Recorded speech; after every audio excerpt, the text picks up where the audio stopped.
24-25 সেশনে ভর্তি হয়েছে তাদের এক্সাম কিন্তু প্রত্যেকটা পেপার মেজর এবং মাইনর 75 এক্সাম হচ্ছে।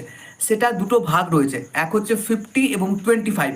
তো একই রকমভাবে তোমাদেরও ফিফথ সেমিস্টারে পরীক্ষাগুলো এবার থেকে নতুন এনইপি 24-25 সেশনের যে সিলেবাস সেখান থেকে স্টার্ট হয়ে যাবে।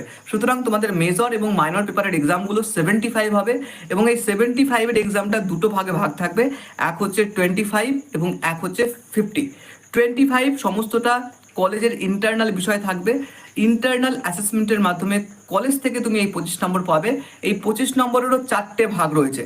এক হচ্ছে ক্লাস অ্যাটেন্ডেন্সের উপরে 5 মার্কস রয়েছে, ক্লাস পারফরমেন্সের উপরে 5 মার্কস রয়েছে, ক্লাস টেস্ট বা ইন্টারনাল এক্সাম বা প্রজেক্ট বা ইভালুয়েশন এর উপরে 10 নাম্বার রয়েছে, এবং ফোর্থ রয়েছে যেখানে তোমার ভাইবা হবে, ভাইবা 5 নম্বর। তো এই নিয়ে টোটাল 25 নম্বরে ইন্টারনাল